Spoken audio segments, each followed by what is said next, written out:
Automatic कारों के बारे में बात बहुत हो रही है। मैनुअल अपनी जगह छोड़ने को तैयार नहीं है। कंज्यूमर परेशान, क्या करे, ऑटोमेटिक खरीदे या मैनुअल? आज हम इसी बारे में बात करेंगे।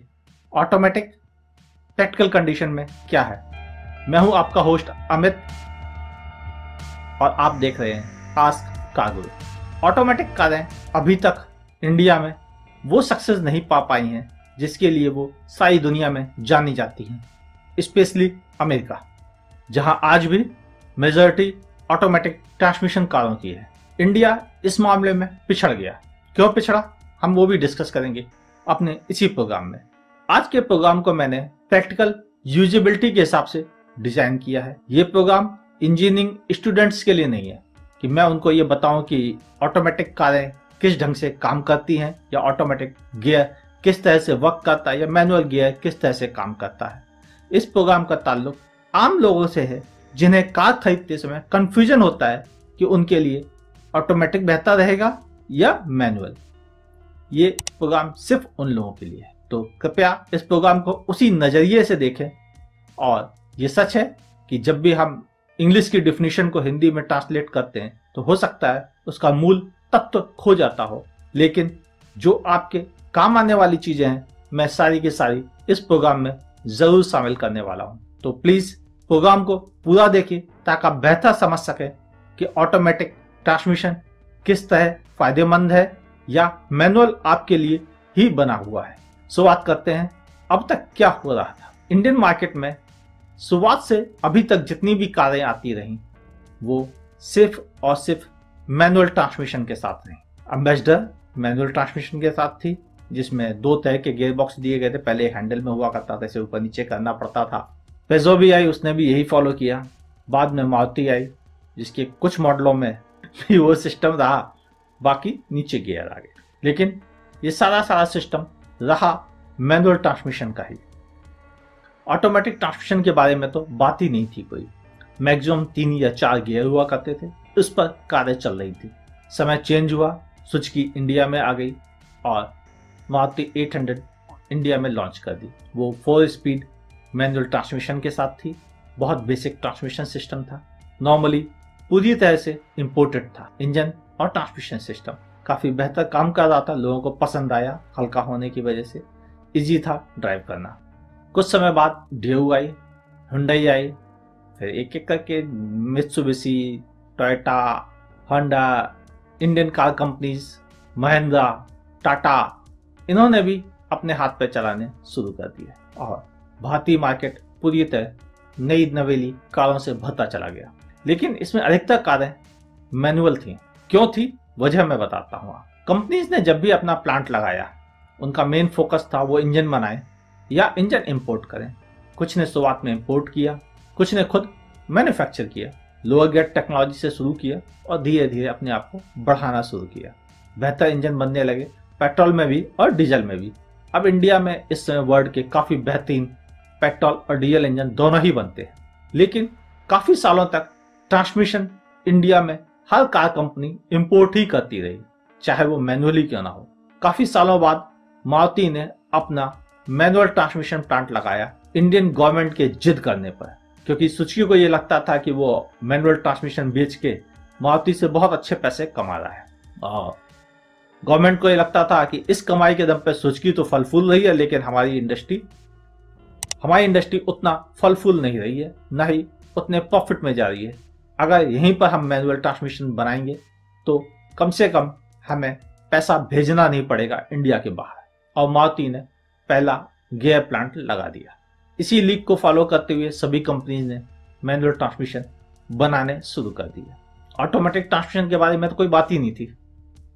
कुछ सालों बाद ग्लोबलाइजेशन के दौर में इंडियन कंज्यूमर्स का विदेशों में आना जाना बहुत ज्यादा बढ़ गया और वो लौट के जब इंडिया आते थे तो ऑटोमेटिक कारों को मिस करते थे। उन्होंने यहाँ ऑटोमेटिक कारों की डिमांड के बारे में कंपनियों से जिक्र करना शुरू किया। तब तक सिर्फ बड़े ब्रांड जैसे मर्सिडीज और BMW ही ऑटोमेटिक कारें इंडिया में बेच रहे थे, बाकी सभी लोग इस ऑटोमेटिक कारों से दूर ही थे। जैसे ही हमारा नया मिलेनियम ईयर स्टार्ट हुआ, ऑटोमेटिक ट्रांसमिशन की कारों ने भी यहाँ जगह बनानी शुरू कर दी।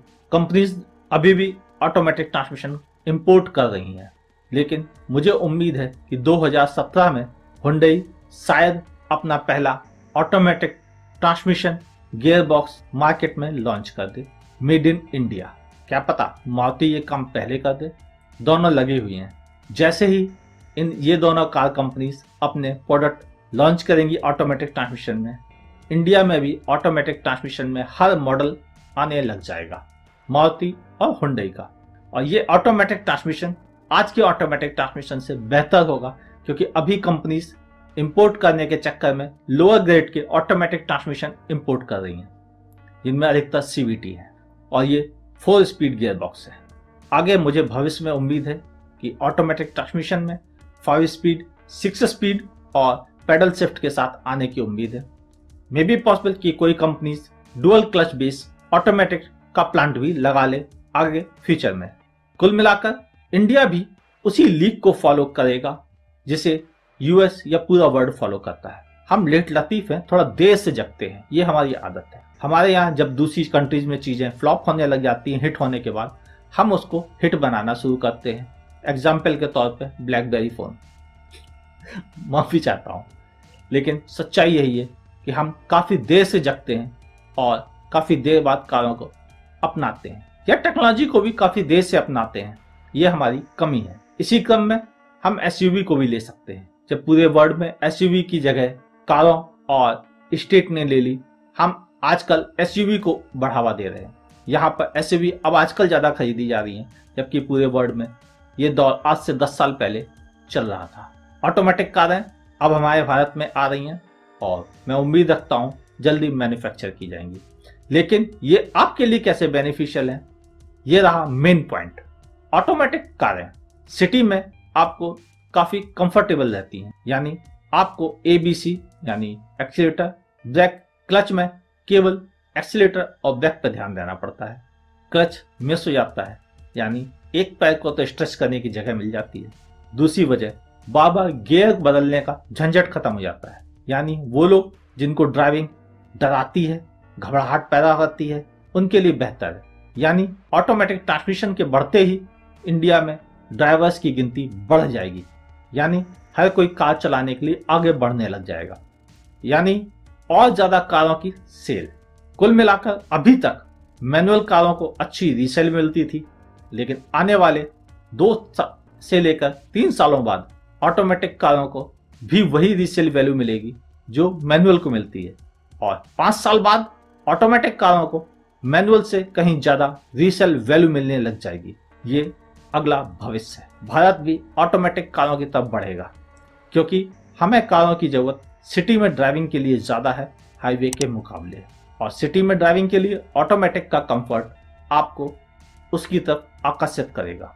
एक ड्रॉबैक है गियर चेंजिंग के वक्त क्लच की वजह से इंजन का इंगेज रहना, जिसमें काफी फ्यूल खर्च होता है अभी भी।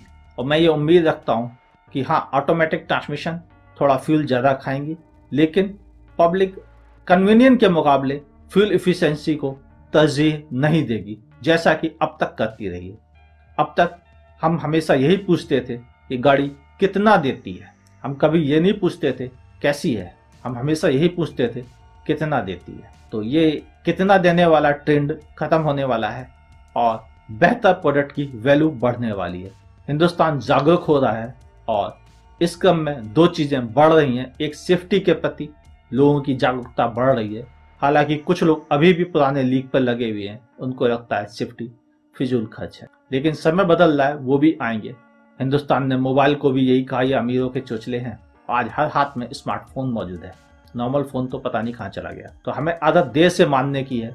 हम आज भी पुरानी कारों को गले लगा के बैठे हैं। पूरा वर्ल्ड आउटडेटेड कारों को ठुकराता जा रहा है, हम गले लगाए हैं। लेकिन मुझे मालूम है 2 साल बाद जैसे ही गवर्नमेंट नए नियम देने वाली है, इनमें से कई पुरानी कारें जो सेफ्टी नॉर्म्स में नहीं खड़ी होती हैं, कंपनी खुद ही उनका मैन्युफैक्चर करना बंद कर देगी। आप भले उसका इंतजार करो, लेकिन वो नहीं आएंगी। ये सच्चाई है। अभी भी जिनको ऑटोमेटिक ट्रांसमिशन से कुछ गुरेज है या उसमें कुछ कमी फील होती है या वो कुछ और जानना चाहते हैं, फट से एक कमेंट में लिखें और नीचे मुझे दें। और जानना चाहता हूं कि आप क्या सोच रहे हैं ऑटोमेटिक कारों के बारे में, कि भारत में इसका क्या भविष्य होगा। आपके कमेंट का मुझे इंतजार रहेगा। मैं आपसे पहली बार रिक्वेस्ट कर रहा हूँ कि इतने कमेंट दें मुझे कि मुझे पता पड़े कि आपके दिमाग में क्या चल रहा है ऑटोमेटिक कारों को लेकर। मैनुअल को आप अपना चुके हैं, अगला भविष्य ऑटोमेटिक का है, ये बात मुझे पता है, काफ़ी लोगों को पता है, और धीरे धीरे आप भी इस बात को मानने लगे हैं कि ऑटोमेटिक की गिनती बढ़ती जा रही है।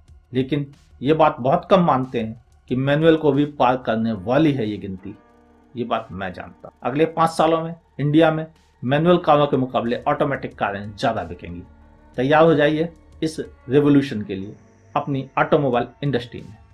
ये तो था एक ओवरव्यू आपके लिए क्या बेहतर है ऑटोमेटिक और मैनुअल ट्रांसमिशन में।